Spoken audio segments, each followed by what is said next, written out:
Hi, Prashant Prabuddhan PCH. സുഹൃത്തുക്കളെ, ഈ അടുത്ത് വിനായകനുണ്ടായ ഒരു അപകടത്തെപ്പറ്റി നിങ്ങളെല്ലാം അറിഞ്ഞു കാണും. അത് കണ്ണേറ് കാരണമാണെന്ന് ഞാൻ പറഞ്ഞാൽ നിങ്ങളിൽ എത്ര പേര് വിശ്വസിക്കും? എന്നാൽ അതിന് കാരണം കണ്ണേറ് തന്നെയാണ്. കാരണം ആദ്യം വിനായകൻ എന്ന് പറയുമ്പോൾ നമ്മുടെ മനസ്സിലേക്ക് ഓർമ്മ വരുന്നത് അദ്ദേഹം നല്ല അഭിനേതാവാണ്, കാര്യങ്ങളെല്ലാം ശരിയാണ്.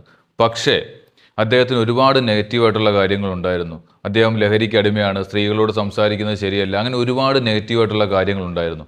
എന്നാൽ കളങ്കാവിൽ കണക്കൊരു സിനിമ ഇറങ്ങിയതിന് ശേഷം അദ്ദേഹത്തിന് ഒരുപാട് പേര് പ്രശംസിക്കുന്നുണ്ട്. അത് നല്ല രീതിയിലാകാം, എല്ലാവരുടെയും കുഴപ്പം കൊണ്ടാണെന്ന് പറയുന്നില്ല. പക്ഷേ ചില കാരണങ്ങൾ, കണ്ണേറുകൾ നമുക്കത് ഏൽക്കാൻ സാധ്യതയുണ്ട്. അതുകൊണ്ട് മാത്രമാണ് അദ്ദേഹത്തിന് ഈ ഒരു അവസ്ഥ ഇപ്പോൾ സംഭവിച്ചിരിക്കുന്നത്. ആട് 3യുടെ ഷൂട്ടിങ്ങിനിടയ്ക്ക് അദ്ദേഹത്തിന് ഒരു അപകടമുണ്ടായി. അത് ഞരമ്പിനാണ് പരിക്കേറ്റത്. അത് അറിഞ്ഞില്ലായിരുന്നെങ്കിൽ ഒരുപക്ഷെ തളർന്നു വരെ പോകുമായിരുന്നു. പക്ഷെ അത് എന്തോ ദൈവാധീനം കൊണ്ട് അറിഞ്ഞു. പക്ഷേ വിനായകന് ഈ കാരണങ്ങളൊന്നും വിശ്വാസം ഇല്ലാത്ത ഒരാളാണ്. ഞാനാണ് സെലിബ്രിറ്റി റീഡിങ് മാത്രമേ എടുക്കാറുള്ളൂ. അങ്ങനെ ഇപ്പോഴത്തെ വിനായകൻ്റെ ഏജും അദ്ദേഹത്തിൻ്റെ ഒരു സമയവും വെച്ച് ടാറോ റീഡിങ് നടത്തിയിട്ടാണ് ഞാനിത് കണ്ടുപിടിച്ചത്.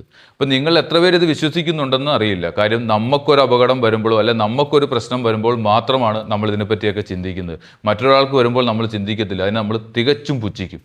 അപ്പോൾ ഈ കണ്ണേറെന്ന് പറഞ്ഞ സംഭവം ഉള്ളതാണ്. അപ്പോൾ നിങ്ങളെല്ലാവരും കെയർഫുള്ളായിട്ടിരിക്കുക. അപ്പോൾ ഇതിനെപ്പറ്റി അനുഭവമുള്ളവർ മാത്രം കമൻ്റായിട്ടൊന്ന് രേഖപ്പെടുത്തുക.